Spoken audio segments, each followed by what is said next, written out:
Well, at this point, the talking is over, and it will be decided in just a few seconds.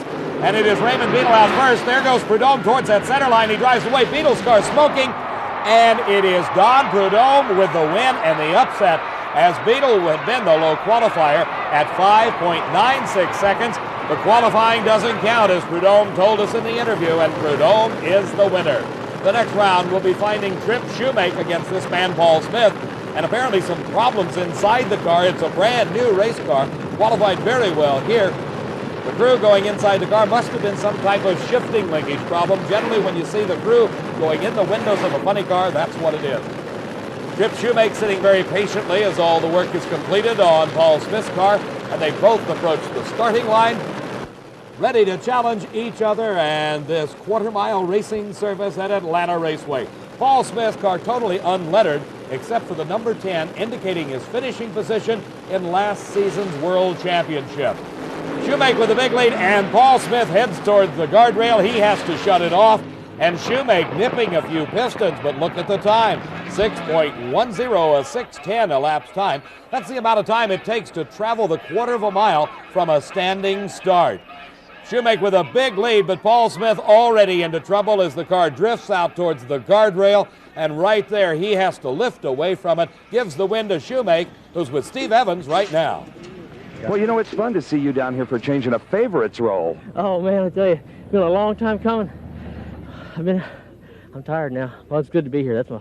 You're in 6:10, but it sounds like you cooked it to do it. Well, we did. We ran that 5.98 last night, and we cooked it then, but I'd rather go home with burned up pieces and go home a loser, you know.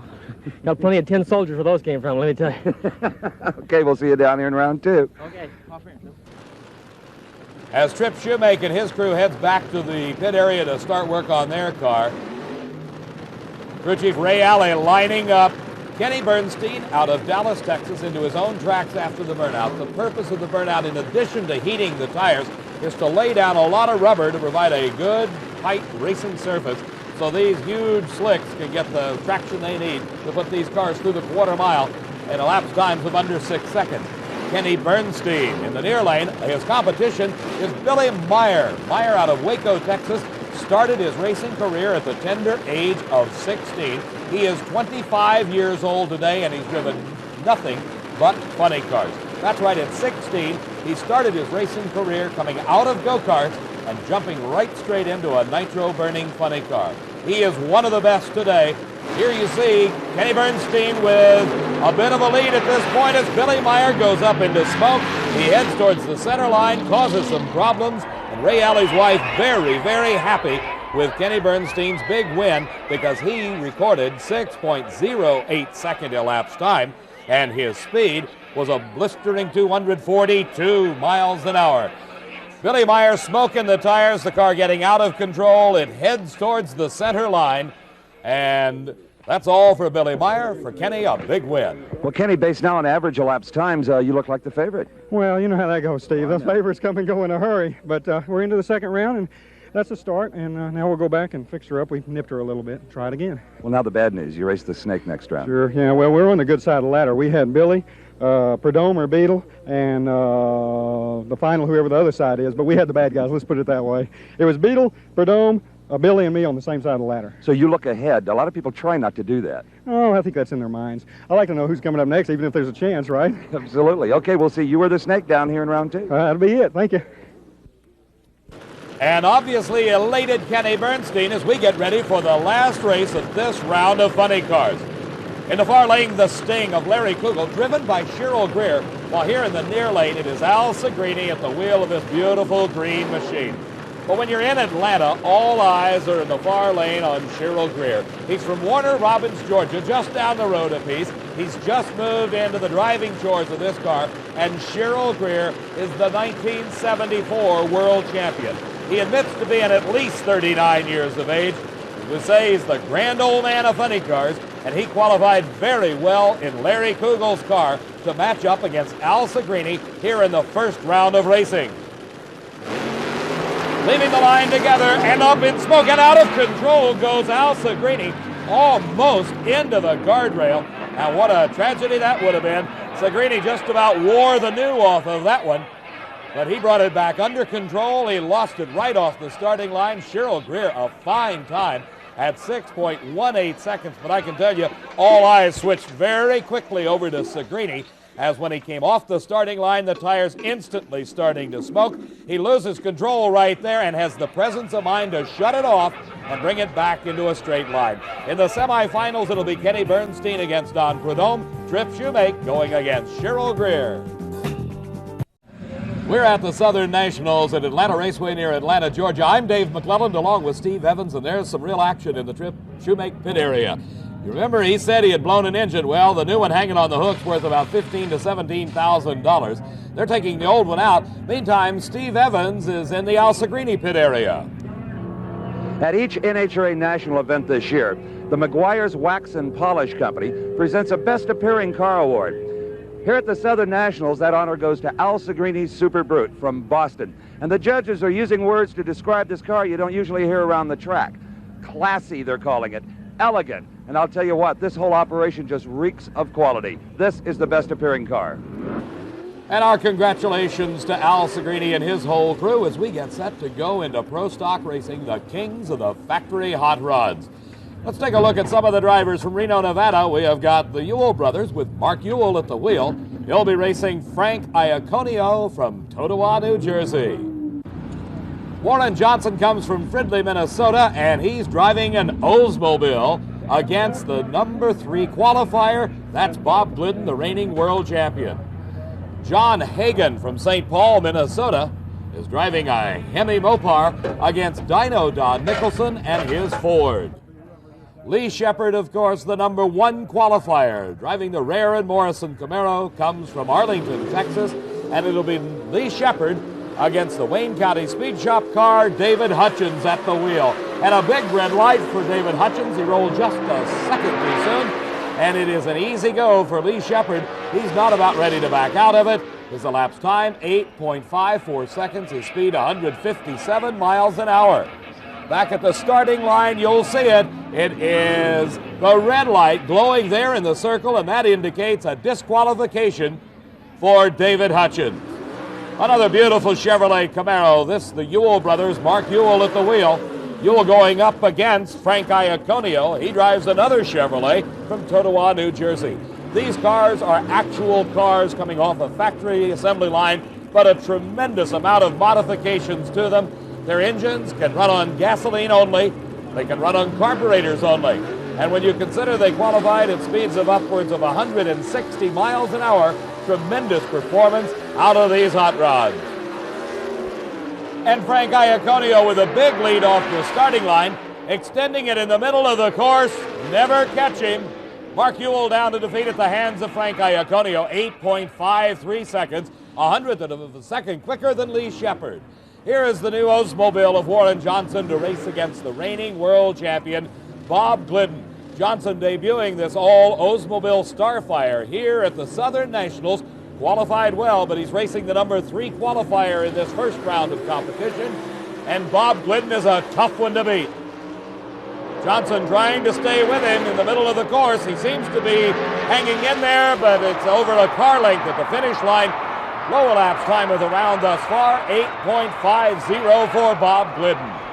Our final pairing, the matchup between the Plymouth Arrow with a Hemi engine of John Hagan against Dino Don Nicholson. Nicholson, at the age of 52, is still a factor to be reckoned with here in pro stock competition. Steve has had a chance to catch up with Bob Glidden and talk to him about strategy. You get the world champion's door open here. We'll chat with him for just a second. Bob, you let him have you in qualifying, but now you step up with the low AT of the round, 850. Well, we messed around in qualifying trying to get between Shepard and Iaconio, and it backfired on us. We ended up 3rd, but we'll just have to do the best we can do. You mean you didn't want number 1, you wanted number 2? Well, I wanted Shepard and Iaconio to have to run the next round, and now as it is, I have to run Shepard. That's not the way we wanted it, but that's the way it is. Back at the starting line, the final race of this first round of Pro Stock competition. It is the Plymouth Arrow of John Hagan going against the Ford Mustang of Dino Don Nicholson. Nicholson's quite a story. He won his first national championship, the Winter Nationals, way back in 1961, and he is still a force to be reckoned with, and you saw it right there. the hole shot he put on John Hagan. It's going to be close at the finish line, but it is Nicholson hanging on for the win, 8.69 seconds. His speed, 155 miles an hour. Let's go back and watch again. Dino Don Nicholson, you see him right there. He's leaving the line before Hagan ever thinks about letting the clutch out. And I'll tell you, that's going to be tough to beat at the finish line. You saw him holding on for a win of about a car length. The times show how close it really was, 8.69 seconds at 155 miles an hour for Nicholson. In the semifinals, it'll be Shepard against Glidden, Iaconio against Dino Don. Nicholson putting away his helmet and his driving gloves, talking to John Hagan, getting ready to go back. Headed to the pit area to prepare for the next round of competition. In addition to the professional categories that we've been covering here today, a number of other champions crowned at the Southern Nationals. In stock eliminator, it's Don Holben against Bud Rowe. Holben, a 30-year-old computer company owner, drove his station wagon into the winner's circle for the second time, winning some $3,500 in the process.